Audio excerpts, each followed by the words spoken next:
انہی ایام حج میں یہ آیت مبارکہ بھی نازل ہوئی کہ آج میں نے تمہارے لیے تمہارا دین مکمل کر دیا اور میں نے تم پر اپنی نعمت تمام کر دی اور تمہارے لیے اسلام کو دین پسند کیا۔ ناظرین کرام، اللہ رب العزت نے چونکہ مسلمانوں پر اپنے انعامات اور احسانات کی حد فرمائی، اس لیے اس حج کو حجۃ التمام کہا جاتا ہے۔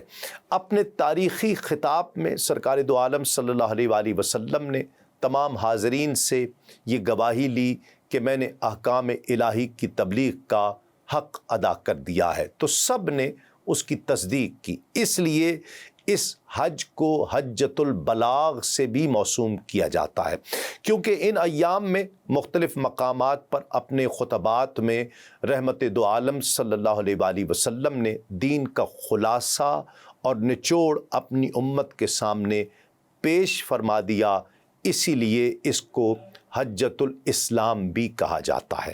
ناظرین کرام، حجۃ الوداع کے تذکرے سے پہلے یہ مناسب ہوگا کہ ناظرین کو یہ بتایا جائے کہ حضور نبی کریم صلی اللہ علیہ وآلہ وسلم نے اپنی حیات طیبہ میں کتنے حج کیے اور کتنے عمرے ادا کیے۔ اس بارے میں متعدد اقوال ہیں، لیکن اس قول کا ذکر کرنا چاہتا ہوں کہ جو میرے نزدیک راجح اور قوی ہے۔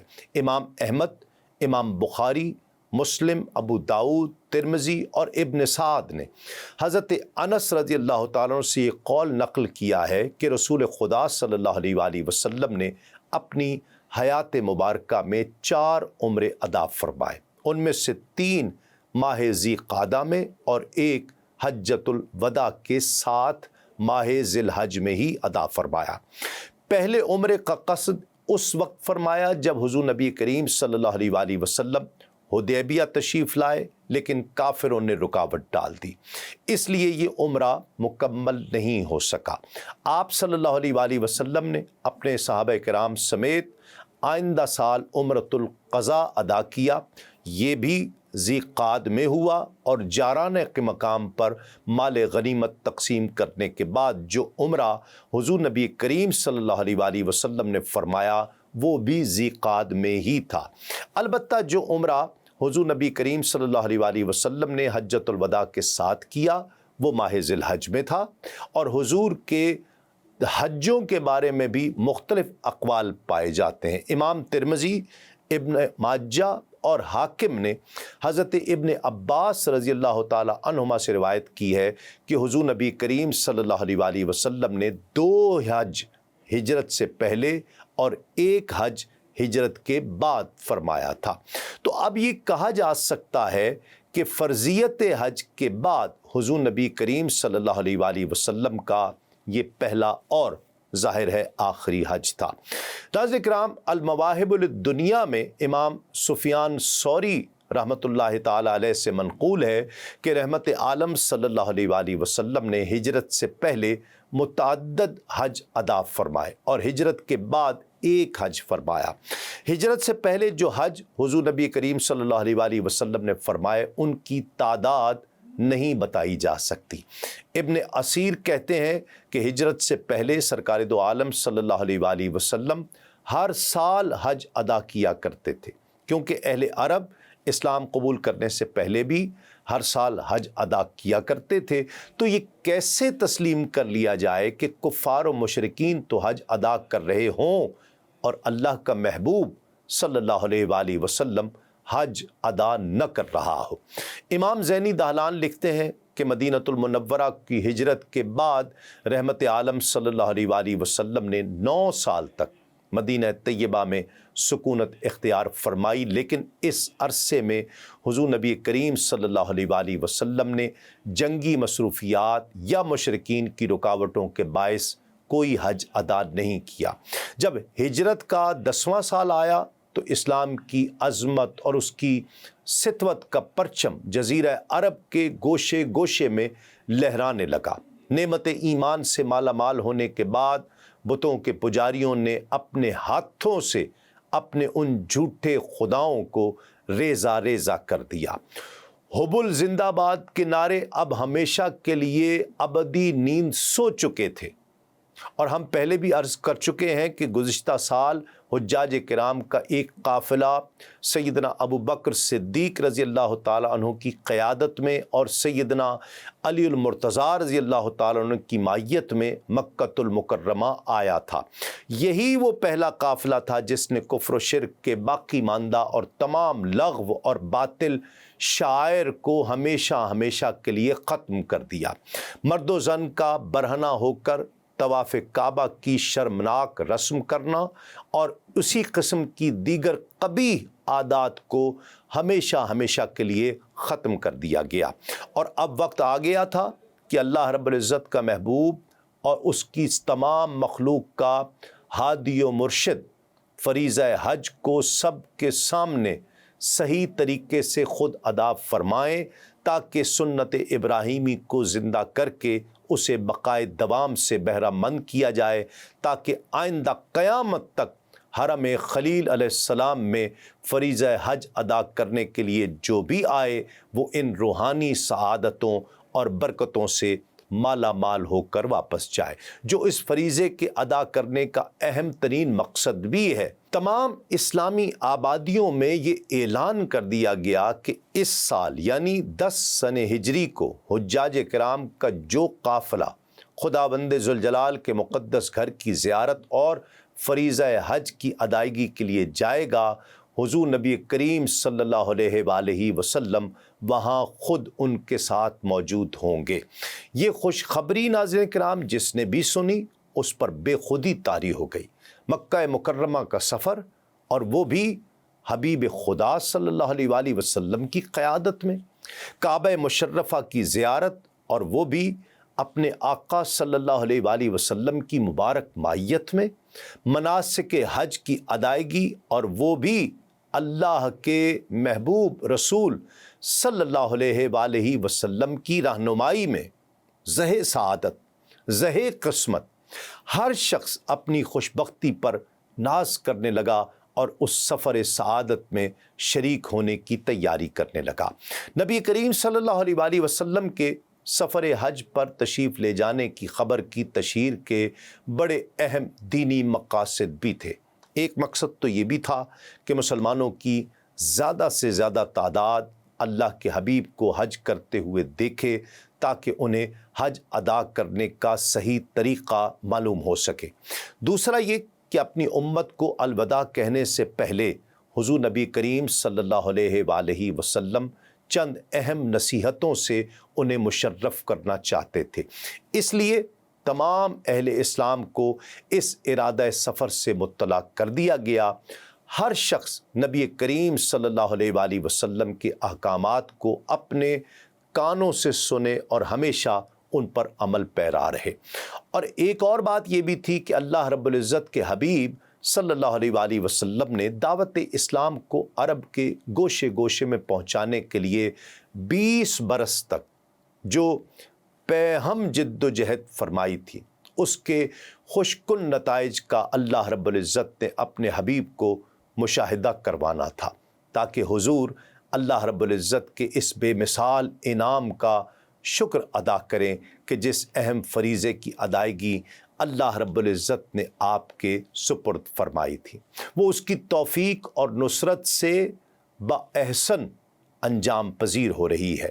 لہٰذا اس سفر حج کی تشہیر کے باعث جزیرہ عرب کے اطراف و اکناف سے جو بے شمار لوگ میدان عرفات میں جمع ہوئے، ان سب نے بآواز بلند ایک آواز ہو کر یہ شہادت دی کہ اے اللہ کے محبوب، بے شک آپ نے اپنے فرائض نبوت کو انتہائی حسن و خوبی سے انجام دیا ہے۔ نبی کریم صلی اللہ علیہ وآلہ وسلم نے اس قافلے میں جو لوگ مدینہ طیبہ سے شریک ہوئے تھے انہیں خود مناسک حج ادا کرنے کی پوری طرح تعلیم دی، اور جو وفود راستے میں اس قافلے میں شریک ہوتے جاتے تھے ہر وفد کے ہر رکن کو مناسک حج کی تعلیم دی جاتی تھی۔ اور زمانہ جاہلیت میں حج کی ادائیگی میں جو خرافات رونما ہو چکی تھیں ان سے بچنے کی انہیں تاکید بھی کی جاتی تھی۔ ناظرین کرام، جوں جوں حج کا مہینہ قریب آتا جا رہا تھا، محبت و شوق کے جذبات میں بے قراریاں اور بے چینیاں بڑھتی جا رہی تھیں۔ قافلوں کے قافلے مدینہ طیبہ پہنچنے لگے۔ مدینہ طیبہ کے ارد گرد جو کھلے میدان تھے وہ اللہ کے مہمانوں کے خیموں سے بھر گئے۔ گلیوں میں بے انتہا بھیڑ ہو گئی۔ ذی-قعد کی 25 تاریخ تھی، ہفتے کا دن تھا۔ نماز ظہر مسجد نبوی میں سید الانبیاء صلی اللہ علیہ وآلہ وسلم کی اقتداء میں سب نے ادا کی۔ کیا لطف ہوگا اس قیام میں، کیا کیف و سرور ہوگا ان سجدوں میں جو اپنے آقا صلی اللہ علیہ وآلہ وسلم کی اقتداء میں ان بندگان خدا نے ادا کیے ہوں گے۔ پھر سرور دو عالم صلی اللہ علیہ وآلہ وسلم نے حضرت ابو دجانہ رضی اللہ تعالی عنہ کو مدینہ طیبہ میں اپنا نائب مقرر فرمایا۔ تمام ازواج مطہرات کو اس سفر میں ہم رکابی کا شرف بخشا اور ہر ایک کے لیے علیحدہ علیحدہ ہودج کا اہتمام فرمایا۔ اس سفر پر روانہ ہونے سے پہلے حضور نبی کریم صلی اللہ علیہ وآلہ وسلم نے غسل فرمایا، اور جب یہ قافلہ ذوالحلیفہ پہنچا تو سب کو رک جانے کا حکم ملا۔ سب وہاں ٹھہر گئے کیونکہ سفر کا آغاز ہو چکا تھا، اس لیے عصر کی نماز قصر ادا کی گئی۔ یہ رات یہاں بسر ہوئی۔ مغرب، عشاء اور دوسرے روز صبح کی نمازیں اسی مقام پر ادا کی گئیں۔ سیدنا ابو بکر صدیق رضی اللہ تعالیٰ عنہ کے فرزند حضرت محمد بن ابی بکر رضی اللہ تعالیٰ عنہ کی یہاں ہی ولادت ہوئی تھی۔ ناظرین کرام، امام ابن اسحاق لکھتے ہیں کہ ذوالحلیفہ ایک چشمے کا نام ہے جو مدینہ طیبہ سے 5-6 میل کی مسافت پر واقع ہے، اور یہ چشمہ قبیلہ بنو جشم کی ملکیت تھا۔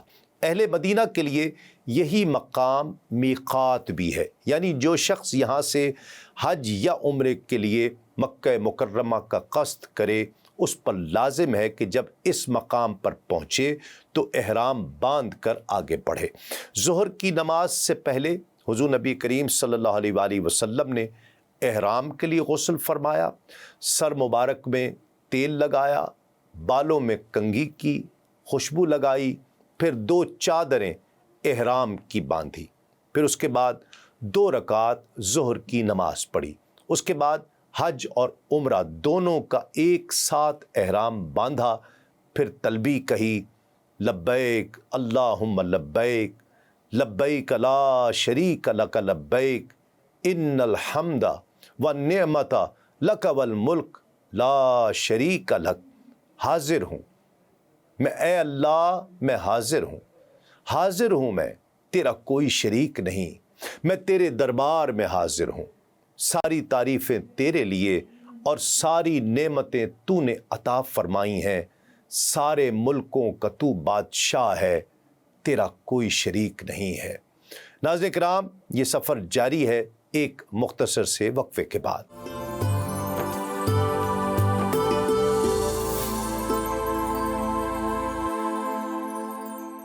ناظرین کرام، خوش آمدید، آپ پروگرام دیکھ رہے ہیں آدم سے خاتم تک۔ لبیک اللہم لبیک لبیک اللہم لبیک۔ سرکار دو عالم صلی اللہ علیہ وآلہ وسلم تلبیہ کے یہ روح پرور الفاظ بلند آواز سے ادا فرماتے اور چاروں طرف حد نگاہ تک پھیلا ہوا انسانوں کا یہ سمندر ان کلمات کو دہراتا۔ ان کی گونج سے تمام دشت و جبل اور صحرا گونجنے لگتے تھے۔ احرام باندھنے کے بعد حضور نبی پاک صلی اللہ علیہ وآلہ وسلم اپنی اونٹنی پر سوار ہوئے اور پھر یہی تلبیہ کے ایمان پرور جملے دہرائے۔ جب حضور کی اونٹنی کھلے میدان میں پہنچی تو حضور نبی کریم صلی اللہ علیہ وآلہ وسلم نے بلند آواز سے پھر تلبیہ فرمایا۔ بار بار تلبیہ کے ان کلمات کو دہرانے کا مقصد یہ تھا کہ اس قافلے میں جتنے لوگ ہیں وہ سب اپنے کانوں سے اپنے ہادی برحق کا یہ تلبیہ سن لیں، انہیں پاکیزہ کلمات سے وہ خود بھی تلبیہ کہیں۔ یہاں سے عشاق کا یہ قافلہ اپنے آقا صلی اللہ علیہ وآلہ وسلم کی قیادت میں مکہ مکرمہ کی طرف روانہ ہوتا ہے۔ نماز کے وقت سب اپنی سواریوں سے اتر کر اپنے معبود حقیقی کی بارگاہ میں سجدہ ریز ہو جاتے۔ راستے میں اگر کوئی ٹیلا یا پہاڑی آتی تو جب اس پر چڑھتے یا اس کے نشیب میں اترتے تو بلند آواز سے 3 بار تکبیریں کہتے۔ حضور نبی کریم صلی اللہ علیہ وآلہ وسلم نے اپنے صحابہ کرام کی معیت میں اپنا یہ سفر جاری رکھا اور ارج، ابوا، وادی عصفان اور صرف اور غیرہا مقامات سے گزرتے ہوئے 7-8 دن بعد عازمین حج کا یہ قافلہ اس وقت مکہ مکرمہ کے قرب و جوار میں پہنچا جب سورج غروب ہو رہا تھا۔ ناظرین کرام، امام ابن کثیر بشر بن قدامہ ضباطی رضی اللہ تعالیٰ سے روایت کرتے ہیں کہ میں نے رسول اللہ صلی اللہ علیہ وآلہ وسلم کو میدان عرفات میں قصوہ اونٹنی پر سوار دیکھا۔ پالان کے نیچے ایک موٹی چادر تھی اور آپ یہ دعا فرما رہے تھے کہ الہی یہ حج بغیر ریا قبول فرما لے۔ امام احمد عباد بن عبداللہ بن زبیر رضی اللہ تعالیٰ عنہما سے روایت کرتے ہیں کہ حضرت اسما بنت ابو بکر نے کہا کہ ہم رسول اللہ صلی اللہ علیہ وآلہ وسلم کے ساتھ حجۃ الوداع میں تھے۔ مقام ارج میں آئے تو رسول اللہ صلی اللہ علیہ وآلہ وسلم سواری سے اتر کر بیٹھ گئے۔ آپ کے پہلو میں ام المومنین حضرت عائشہ صدیقہ رضی اللہ تعالی عنہا، جبکہ میں اپنے والد حضرت ابو بکر صدیق رضی اللہ تعالیٰ عنہ کے پہلو میں بیٹھ گئی۔ رسول اللہ صلی اللہ علیہ وآلہ وسلم اور حضرت ابو بکر رضی اللہ تعالیٰ عنہ کا ساز و سامان ایک ہی اونٹ پر لدا ہوا تھا، جو حضرت ابو بکر صدیق رضی اللہ تعالیٰ عنہ کے غلام کے حوالے تھا۔ حضرت ابو بکر صدیق رضی اللہ تعالیٰ عنہ اسی غلام کے انتظار میں تھے۔ وہ آیا تو اونٹ اس کے ساتھ موجود نہیں تھا۔ حضرت ابو بکر نے پوچھا کہ اونٹ کہاں ہے؟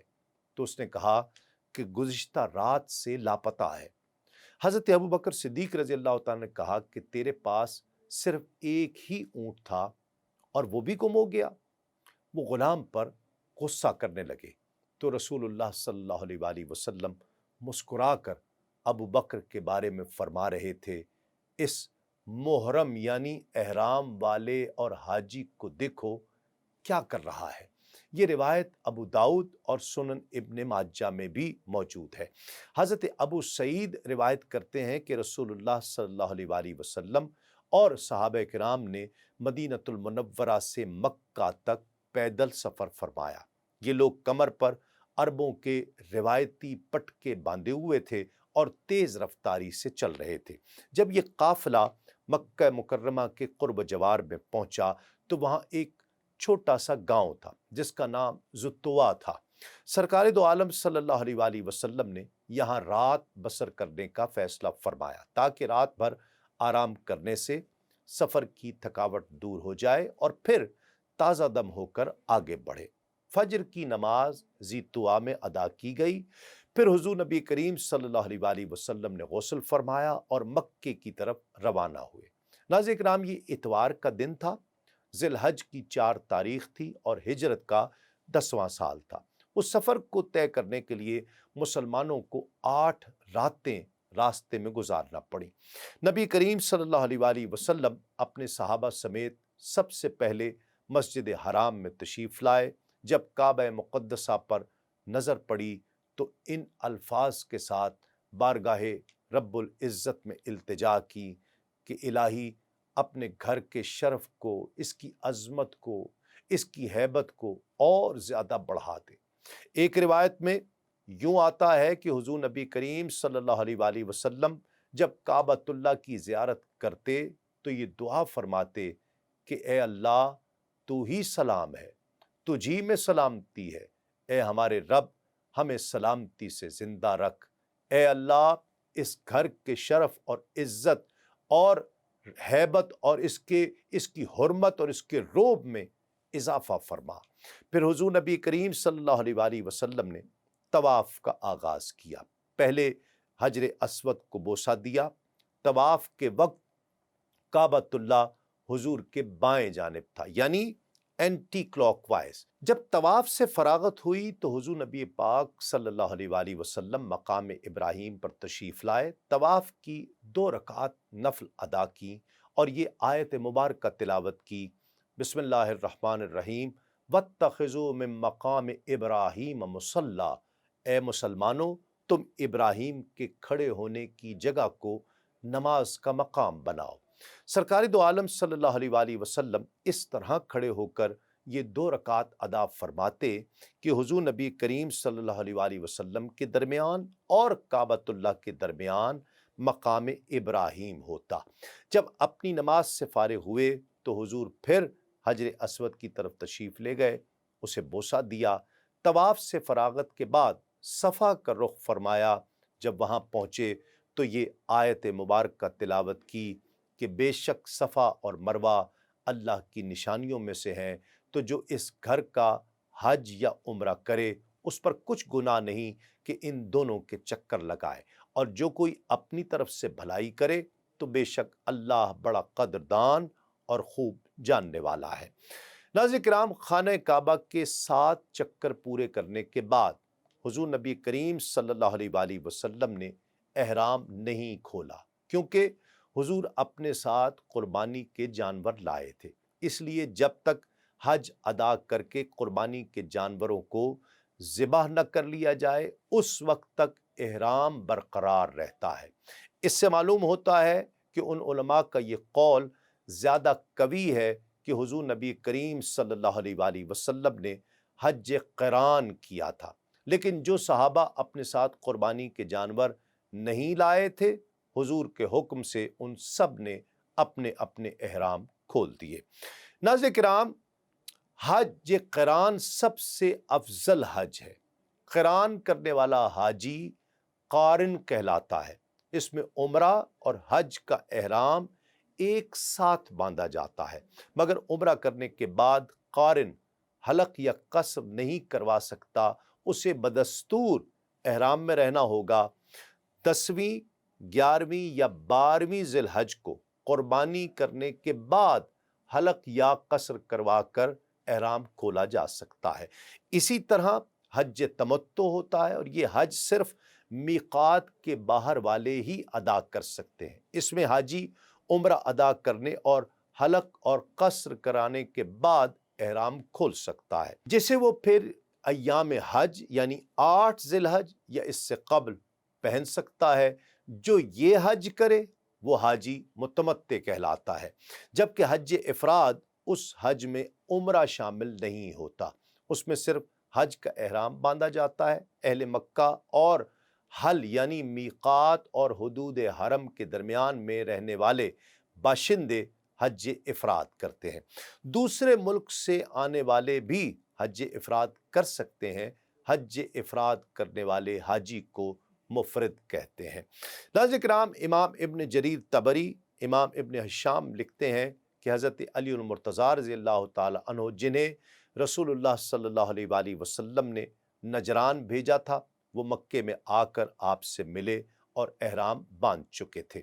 حضرت علی المرتضیٰ رضی اللہ تعالی عنہ اپنی زوجہ محترمہ حضرت فاطمہ بنت رسول اللہ صلی اللہ علیہ وآلہ وسلم کے پاس آئے اور دیکھا کہ حضرت فاطمہ الزہرا رضی اللہ تعالی عنہا نے احرام باندھ کر عمرے کی تیاری کی ہے۔ حضرت علی المرتضیٰ نے ان سے پوچھا کہ اے رسول کی صاحبزادی، کیا کر رہی ہو؟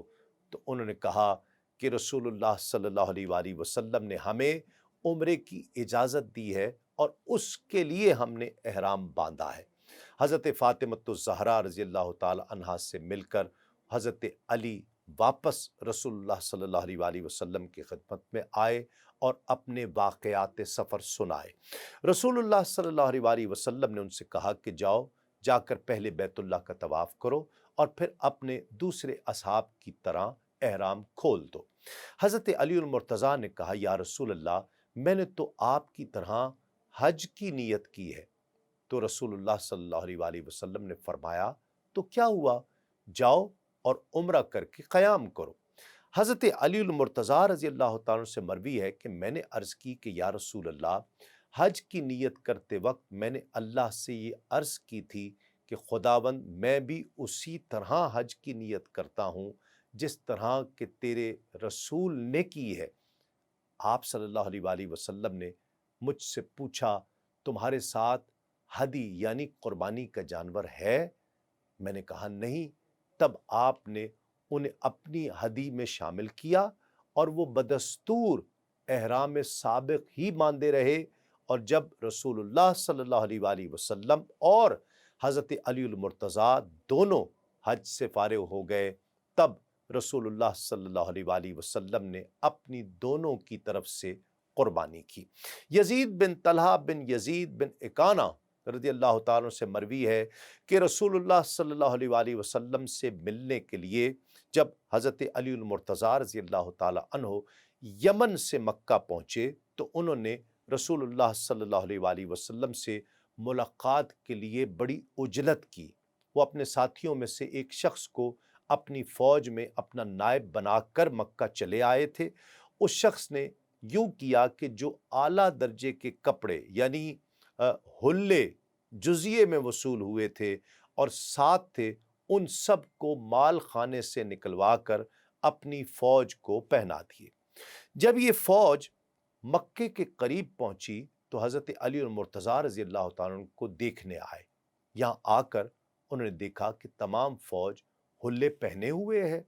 حضرت علی المرتضیٰ رضی اللہ تعالیٰ عنہ نے اپنے نائب سے اس کے متعلق جواب طلب کیا۔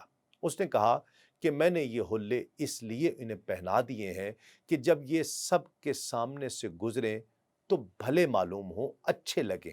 حضرت علی رضی اللہ تعالیٰ نے فرمایا یہ کوئی بات نہیں، قبل اس کے کہ تم اس حالت میں رسول اللہ صلی اللہ علیہ وآلہ وسلم کے پاس پہنچو، ان جبوں کو اتار دو۔ اس نے وہ تمام جبے فوج سے لے کر پھر توشہ خانہ میں رکھوا دیے۔ یہ بات ناظرین کرام فوج کو ناگوار گزری اور انہوں نے اس طرز عمل کا شکوہ کیا۔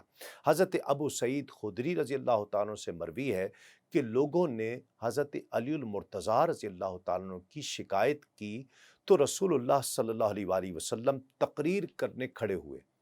میں نے آپ صلی اللہ علیہ وآلہ وسلم کو یہ فرماتے ہوئے سنا کہ اے لوگو، تم مجھ سے علی کی شکایت نہ کرو، بخدا وہ بے شک اللہ کی راہ میں بہت سخت ہے۔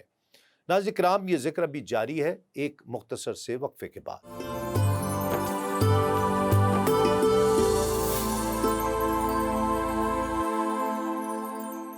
ناظرین کرام، خوش آمدید۔ آپ پروگرام دیکھ رہے ہیں آدم سے خاتم تک۔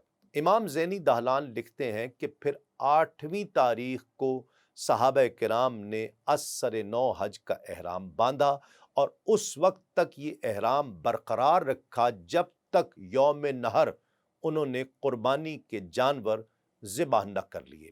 8 ذی الحج یوم ترویہ تک سرکار دو عالم صلی اللہ علیہ وآلہ وسلم مکہ مکرمہ میں ہی سکونت پذیر رہے۔ 8 تاریخ کو مکے سے چل کر منی تشریف لے آئے۔ حضور کے صحابہ بھی حضور کے ہم رکاب تھے اور اس اثنا میں بعض حضرات لبیک اللہم لبیک کا ورد کرتے اور بعض تکبیر کہتے تھے۔ نبی کریم صلی اللہ علیہ وآلہ وسلم نے کسی پر اعتراض نہیں فرمایا۔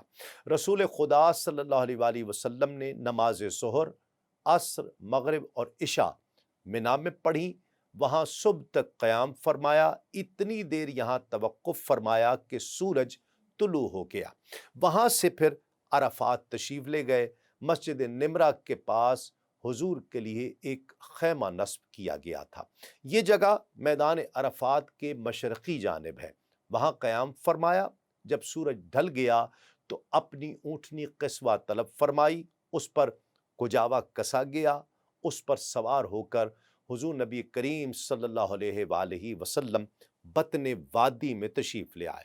وہاں پہنچ کر حضور نبی کریم صلی اللہ علیہ وآلہ وسلم نے وہ تاریخ ساز عظیم الشان خطبہ ارشاد فرمایا جس میں اسلام کی تمام تعلیمات کو بڑے دل نشیں انداز میں لوگوں کے سامنے پیش کیا۔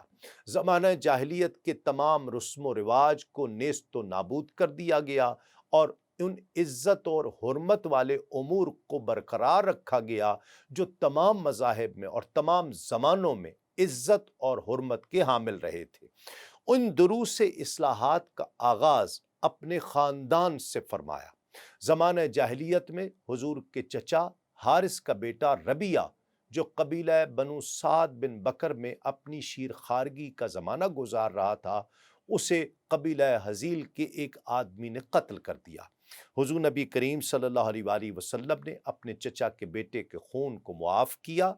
اسی طرح جب سود کو حرام قرار دیا تو فرمایا، سب سے پہلے میں اپنے چچا عباس کا سود جو لوگوں کے ذمے ہے اسے کالعدم قرار دیتا ہوں اور اس کو اپنے پاؤں کے نیچے رونتا ہوں۔ حضور نبی کریم صلی اللہ علیہ وآلہ وسلم نے عورتوں کے ساتھ بہترین سلوک کرنے کی وصیت فرمائی۔ اپنی امت کو وصیت فرمائی کہ وہ اللہ کی کتاب کو مضبوطی سے پکڑے رکھے۔ انہیں بتایا کہ اگر اللہ کی کتاب کو مضبوطی سے پکڑے رکھیں گے تو کبھی گمراہ نہیں ہوں گے۔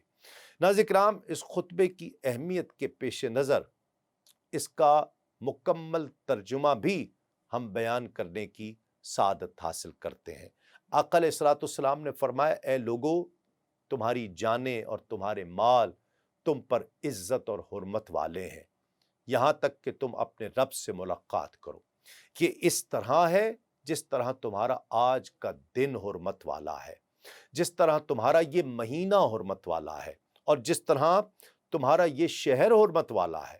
بے شک تم اپنے رب سے ملاقات کرو گے، وہ تم سے تمہارے اعمال کے بارے میں پوچھے گا۔ سنو، اللہ کا پیغام میں نے پہنچا دیا، اور جس شخص کے پاس کسی نے امانت رکھی ہو اس پر لازم ہے کہ وہ اس امانت کو اس کے مالک تک پہنچا دے۔ سود حرام ہے لیکن تمہارے لیے اصل زر ہے۔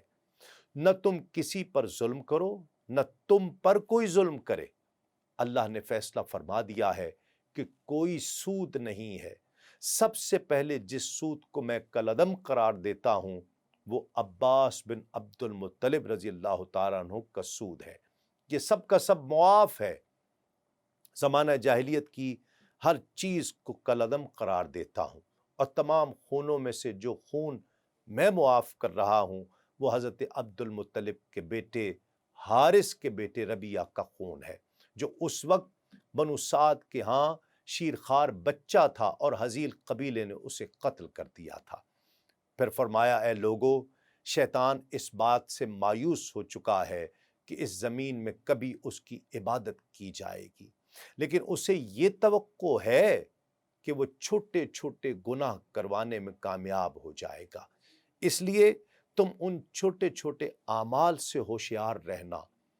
پھر آقا علیہ الصلوۃ والسلام نے فرمایا کہ جس روز اللہ نے آسمانوں اور زمین کو پیدا فرمایا، سال کو 12 مہینوں میں تقسیم فرمایا، ان میں سے 4 مہینے حرمت والے ہیں، ذی القعدہ، ذی الحج، محرم اور رجب۔ ان مہینوں میں جنگ و جدال جائز نہیں ہے۔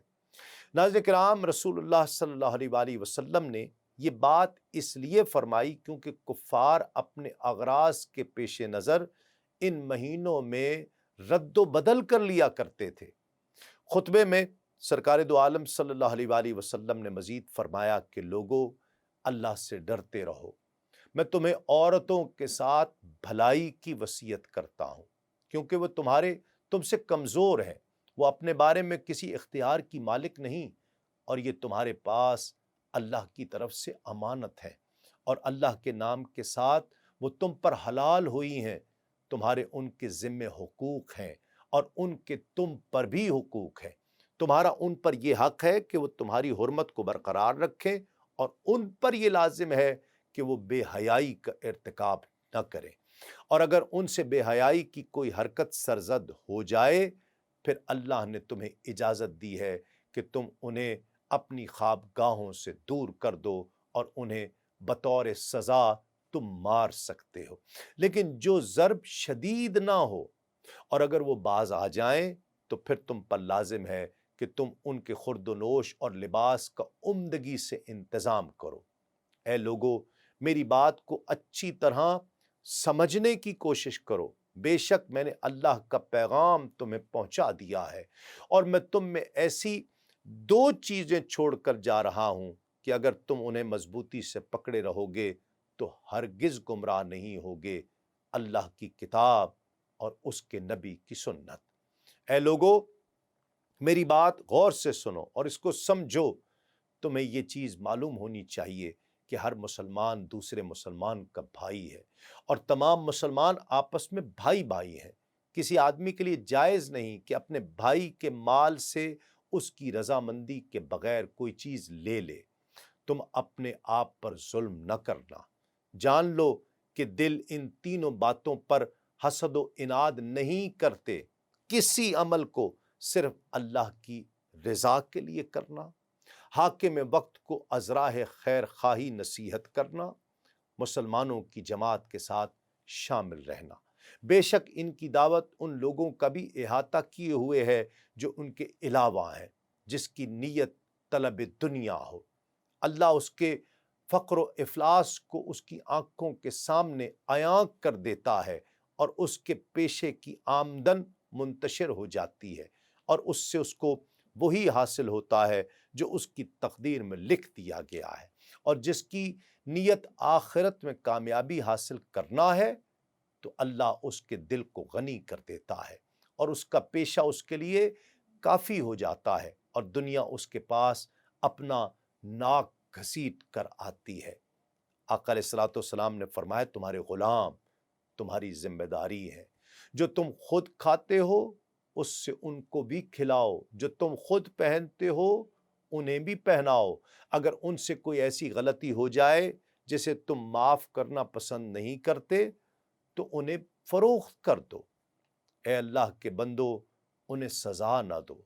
میں تمہیں پڑوسی کے بارے میں تمہیں نصیحت کرتا ہوں۔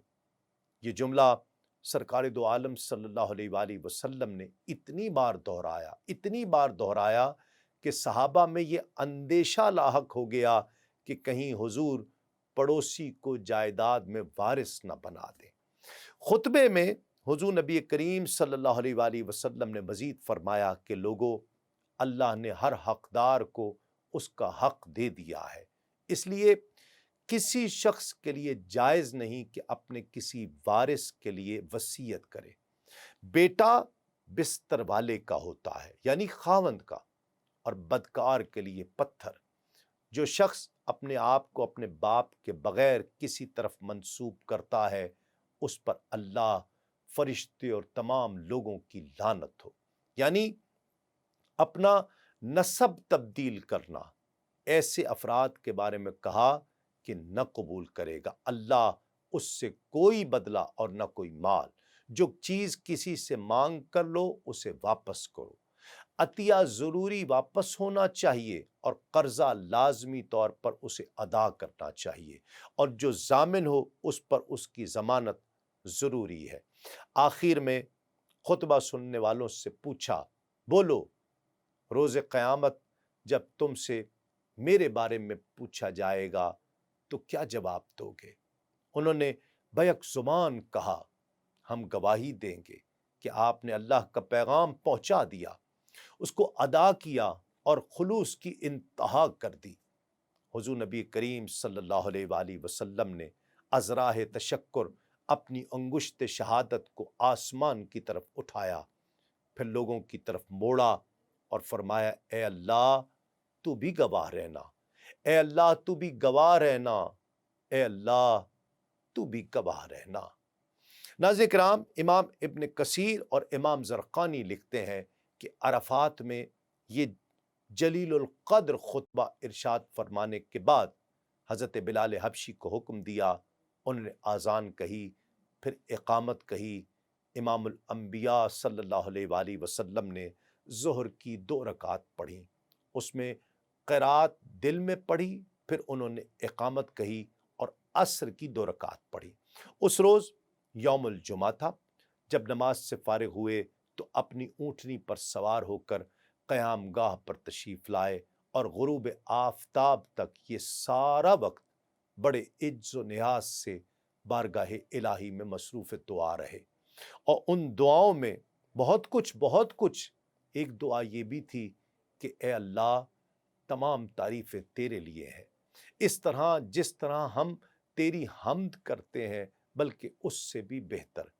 اے اللہ، میری نمازیں، میری قربانیاں، میری زندگیاں اور میری موت صرف تیرے لیے ہے۔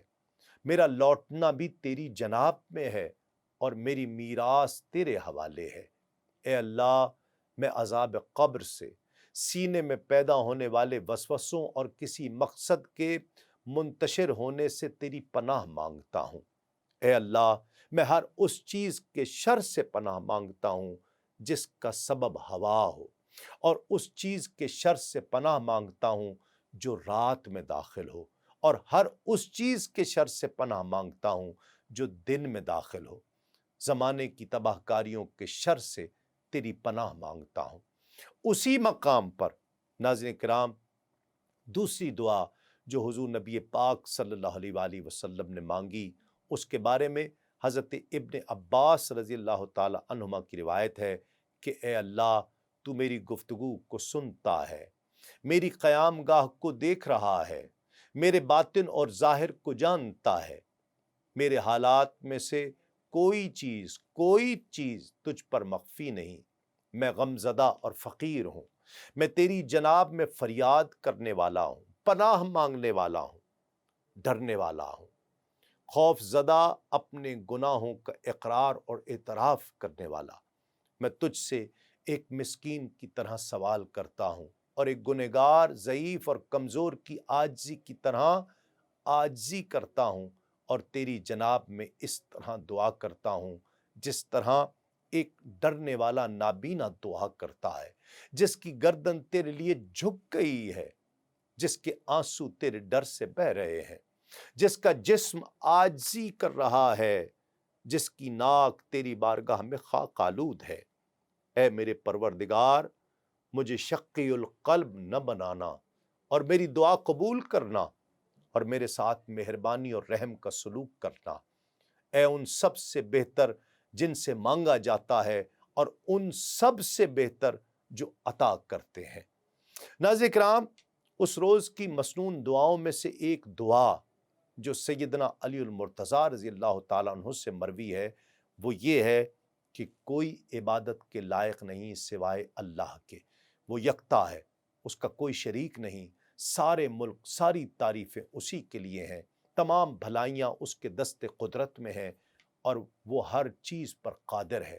اے اللہ، میرے دل میں نور کر دے، میرے سینے میں نور کر دے، میرے کانوں میں نور کر دے، میری آنکھوں میں نور کر دے۔ اے اللہ، میرے سینوں کو میرے لیے کھول دے، میرے ہر کام کو میرے لیے آسان فرما دے۔ میں سینے کے وسوسوں سے، حالات کے پراگندہ ہونے سے، قبر کے شر سے تیری پناہ مانگتا ہوں۔ اے اللہ، جو فتنہ رات میں داخل ہوتا ہے اور دن میں داخل ہوتا ہے، اس کے شر سے تیری پناہ چاہتا ہوں، اور اس کے شر سے جس کے ساتھ ہوائیں چلتی ہیں اور زمانے کی ہلاکت انگیزیوں سے تیری پناہ مانگتا ہوں۔ اسی مقام پر یہ آیت مبارکہ نازل ہوئی جس میں دین کے مکمل ہونے اور نعمتوں کے اتمام پذیر ہونے کا مژدہ جاں فضا سنایا گیا۔ آج میں نے تمہارے لیے تمہارا دین مکمل کر دیا، اور میں نے تم پر اپنی نعمت تمام کر دی، اور تمہارے لیے اسلام کو دین پسند کیا۔ ناظرین کرام، حضور نبی کریم صلی اللہ علیہ وآلہ وسلم کے مبارک حج کا ذکر ابھی جاری ہے، تاہم آج کے پروگرام کا وقت ختم ہوا چاہتا ہے۔ اگلے پروگرام میں حجۃ الوداع اور 10ویں سنہ ہجری کی مزید تفصیلات کے ساتھ دوبارہ حاضر خدمت ہوں گے۔ دیکھتے رہیے آدم سے خاتم تک صرف سنو نیوز پر۔ تسلیم احمد صابری کو اجازت دیجیے۔ السلام علیکم، تسلیمات۔